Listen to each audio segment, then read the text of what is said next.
Hali ham rastor aralashtirganda perforator, drellardan foydalanyapsizmi? Usta aka, u zamonlar o'tib ketdi. Hozirgi paytda yangi texnologiyalar chiqib, har xil mikserlarimiz chiqqan. Bugun sizlar bilan BYOT professional mikser haqida gaplashamiz. Agar videolarimiz sizlarga qiziq bo'ladigan bo'lsa, oxirigacha kuzatib boring. Bu apparatimizni sizlarga obzor qilib ko'rsatib beramiz.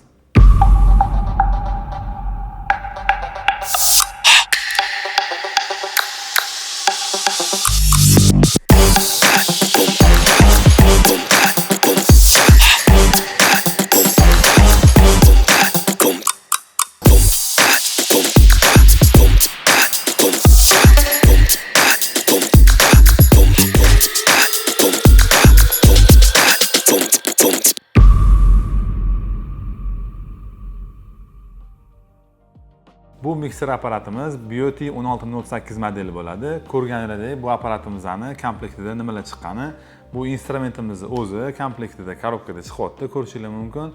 Keyin bu nasatkasi va nasatkasini qotirish uchun o'zining maxsus qilichlari va albatta zapas o'zining original shotkalari chiqadi.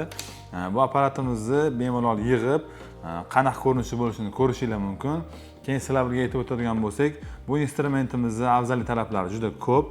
Sababi bu apparatimiz sifati zo'r ishlab chiqarilgan va kuchlari ham o'ziga yarasha kuchli bo'lib ishlab chiqarilgan. Xarakteristikasiga keladigan bo'lsak, 1,5 Watt 870 оборот bo'ladi. Bu instrumentimizni ko'rib turganingizdek, boshqa mikserlarga nisbatan bunda qo'shimcha funksiyalari bor. Bu fonarlari bor. Bu mikserda rastvorlarni aralashtirayotgan paytingizda rastor qilayotgan joylarga o'zini maxsus yoritib turadigan fonarlari ham bor.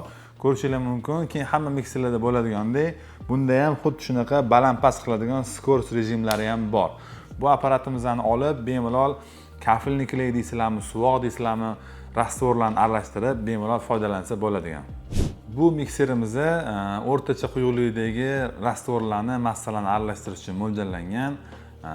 Xohlagan turdagi mikserlarni ham darajasi yuqori bo'lgan quyuqlikdagi rastvorlarni aralashtirgan paytingizda apparatimiz qiynaladi, lekin bu apparatimiz dreldan, perforatordan farqli o'laroq bu instrumentimizni o'zini maxsus reduktor bilan jihozlangan. Perforatorlar asosan teshishga, buzishga mo'ljallangan. Shuning uchun u apparatimizda mikser qilib ishlatsanglar qizib ketishi mumkin. Bu apparatimizda mikser qilib ishlatganda qizimaydi, sababi reduktorlari motoriga, yakiriga nagruzka tushmaydigan qilib ishlab chiqarilgan. Har bitta instrumentimizda ham o'ziga yarasha kerakli ishlatish qoidalari bor. Shu qoidalarga rioya qilmasdan ishlatsanglar, apparatingiz uzoqqa bormaydi. Agar rioya qilib ishlatsanglar, instrumentinglar ancha yil sizlarga xizmat qilib beradi. Kelinglar, bu mikserimizni ishlatib ko'rsatib beramiz. Bu ham o'zimizga qiziq bo'ladi. Fonarlari qay holatda yonadi, shularni ko'rib o'tamiz. Ko'rishingiz mumkin, bu apparatni knopkani bosgan zahotingizda o'zi instrument ishlagan paytda bilan qo'shib baravar fonari ham yonadi.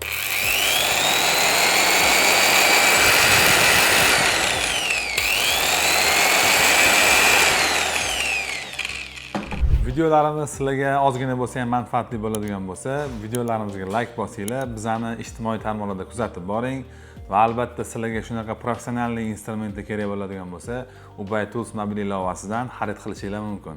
Sog' bo'linglar, salomat bo'linglar.